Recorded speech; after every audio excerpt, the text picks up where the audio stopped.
बांसवाड़ा जिले में पहाड़ियों के बीच बसा हुआ है सुंदर कस्बा अर्थूना। यह मामूली सा कस्बा 11वीं और 12वीं शताब्दी के इतिहास का खजाना समेटे हुए है, जब इसे परमार वंश के राजाओं द्वारा कई मंदिरों से सजाया गया था। कुछ मंदिरों को खोजा जा चुका है और वे आज भी आगंतुकों को आश्चर्यचकित करते हैं, जबकि अन्य समय की परतों के नीचे छिपे हुए हैं, इंतजार कर रहे हैं कि उन्हें खोजा जाए। अर्थूना का इतिहास। इतिहासकारों और पुरातत्वविदों का सुझाव है कि परमार वंश के राजा पुंडरीक ने अर्थूना शहर की स्थापना की थी, जिसे प्राचीन काल में अमरावती अर्थूनक नगरी के नाम से जाना जाता था। इसके बाद लगभग 30 मंदिर यहाँ बनवाए गए, जिसमें एक पवित्र कुंड भी शामिल है जो आज भी कस्बे को सुशोभित करता है। अर्थूना में कई प्रतिष्ठित मंदिर हैं जो समय की कसौटी पर खरे उतरे हैं। इनमें से मंडलेश्वर महादेव मंदिर, 64 योगिनियों का मंदिर और प्रसिद्ध हनुमान मंदिर तीर्थयात्रियों और इतिहास प्रेमियों के दिलों में एक विशेष स्थान रखते हैं। ये मंदिर न केवल आध्यात्मिक शांति प्रदान करते हैं बल्कि इस क्षेत्र के गौरवशाली अतीत के जीवित साक्षी भी हैं। 64 योगिनियों का मंदिर। यह मंदिर आध्यात्मिक महत्व का है और इसे योगिनियों के बहुतायत मूर्तियों के लिए जाना जाता है। हनुमान मंदिर। हर शनिवार को अर्थूना हनुमान मंदिर के चारों ओर जीवंत हो जाता है, एक मेले के साथ। आसपास के क्षेत्रों से भक्तगण और दर्शक मिलकर इस उत्सव में शामिल होते हैं, जिससे गांव के आध्यात्मिक और सांस्कृतिक महत्व को नया जीवन मिलता है। मुगल काल में हुए नष्ट। मुगल आक्रमणों का अर्थूना और उसके मंदिरों पर भी असर पड़ा। कई मंदिरों को इस अशांत समय के दौरान क्षतिग्रस्त या नष्ट कर दिया गया था। हालांकि इन प्राचीन संरचनाओं के अवशेष अभी भी उस ऐतिहासिक उथल-पुथल की गवाही देते हैं जो कभी इस क्षेत्र को घेरे हुए थी। 1954 में उनकी ऐतिहासिक महत्ता को पहचानते हुए पुरातत्व विभाग ने इन प्राचीन खजानों को अपने संरक्षण में ले लिया, जिससे भविष्य की पीढ़ियों के लिए उनका संरक्षण सुनिश्चित हुआ। अर्थूना की कहानी परमार वंश की स्थायी विरासत और हमारी समृद्ध विरासत को संरक्षित और मनाए जाने की आवश्यकता की याद दिलाती है। यह एक ऐसा स्थान है जहां इतिहास पृथ्वी के नीचे है, इंतजार कर रहा है कि उसे खोजा और दुनिया के साथ साझा किया जाए। जैसे ही हम अर्थूना के प्राचीन अजूबों को उजागर करते हैं, हम भारत के समृद्ध अतीत को समझने के करीब एक कदम और आगे बढ़ाते हैं। हर हर महादेव दोस्तों, ये नज़ारा है गोरेश्वर महादेव मंदिर का। आज शिवरात्रि के इस पावन पर्व में आज आपको दिख रही होगी इतनी भीड़, ये सब महादेव भक्त है। तो चलिए हम आपको अंदर से दर्शन करवाते हैं महादेव जी के।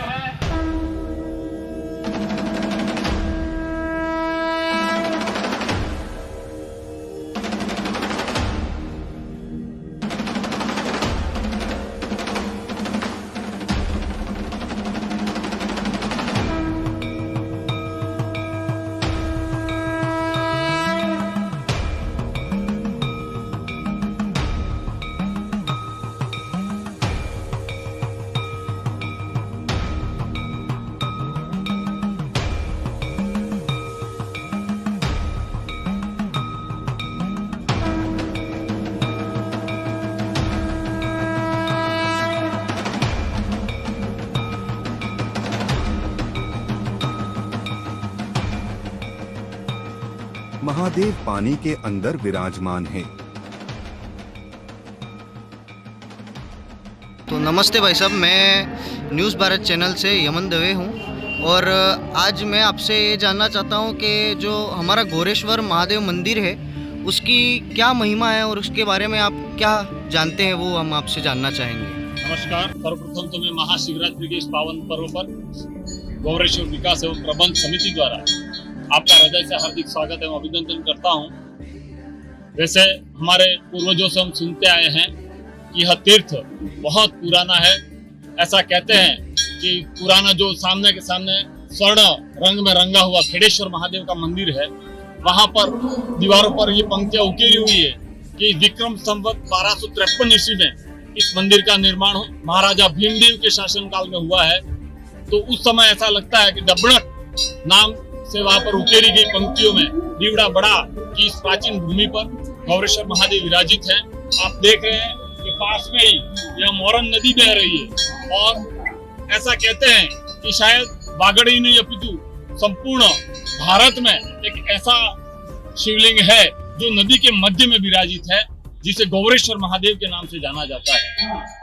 इस तीर्थ की पुरानी ऐसी महिमा है, किंवदंती ऐसी है कि यहाँ पर आने वाले व्यक्ति की मनोकामना पूर्ण होती है और विशेषकर रोगी व्यक्ति जो यहाँ आता थे चर्म रोग के, उनके चर्म रोग 100% मिट जाता था और धीरे धीरे लोगों की श्रद्धा इस तीर्थ के प्रति बढ़ती गई और लोग यहाँ आते गए। 10 से 15 साल पहले यह तीर्थ उपेक्षा का शिकार था, कोई आसपास विकास नहीं हो रहा था। ऐसे समय में दीवड़ा के युवा साथियों द्वारा बुजुर्ग महानुभावों के आशीर्वाद से एक गौरेश्वर विकास एवं प्रबंध समिति का गठन किया गया, जिसमें हमारे गांव के युवा और जुझारू व्यक्ति लालजी भाई पाटीदार को अध्यक्ष बनाकर उनके सहयोग से एक पूरी कार्यकारिणी का गठन किया गया और आज 15 सालों से वह कार्यकारिणी इस तीर्थ क्षेत्र के विकास में लगी हुई है।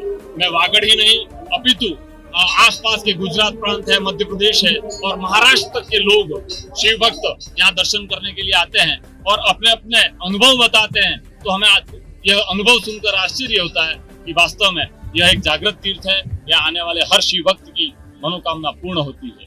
आज भी गौरेश्वर महादेव के इस पावन महाशिवरात्रि के मेले पर गांव का बच्चा इस आयोजन को साकार रूप देने में और आने वाले शिव भक्तों को किसी प्रकार की कोई कठिनाई नहीं हो, इस हेतु लगा हुआ है। मैं इस गांव के समस्त शिव भक्त युवा साथियों का, बुजुर्ग महानुभावों का भी हृदय से आभारी हूँ कि आप सनातन धर्म की ध्वज पताका को चहुं ओर लहराने में लगे हुए हैं। वास्तव में देखा जाए तो भगवान के काम में जो समय लगाते हैं वो कभी घाटे में नहीं रहते और ऐसा हमारा अनुभव है। विशेषकर चर्म रोग जिनको हुए हैं और पुत्र रत्न की प्राप्ति के लिए भी और नमक की भेंट चढ़ाकर और विभिन्न प्रकार के अनाज की भेंट चढ़ाकर भक्त यहाँ पर आते हैं और अपनी मनोकामना पूर्ण करते हैं। आज के इस पावन पर्व पर यहाँ पर आने वाले समस्त श्रद्धालुओं का भी मैं विकास कमेटी की ओर से हृदय से हार्दिक स्वागत और अभिनंदन करता हूँ। और आप यहाँ पधारे और गौरेश्वर तीर्थ की महिमा के बारे में आपने जाना। कहते हैं हजारों वर्ष पहले का यह मंदिर है। यहाँ पर न जाने कई शासक आए और चले गए और यह मंदिर कई वर्षों तक तो ऐसे ही रहा और आज गौरेश्वर विकास एवं प्रबंध समिति द्वारा आसपास बहुत सारी जमीन भी क्रय की गई है और इस दिव्य क्षेत्र का विकास किया जा रहा है। और मुझे कहते हुए जरा भी संकोच नहीं है, मुझे प्रसन्नता है कि इस तीर्थ क्षेत्र के विकास में वागड़ ही नहीं अपितु आसपास के प्रांतों के लोग भी आते हैं और अपने समय, साधन, प्रभाव, प्रतिभा और धन का एक अंश देकर अपने आप को गौरवान्वित महसूस करते हैं। मैं उन तमाम शिव भक्तों का भी हृदय से आभार व्यक्त करता हूँ। बोले गौरेश्वर महादेव की जय। नमः पार्वती पते।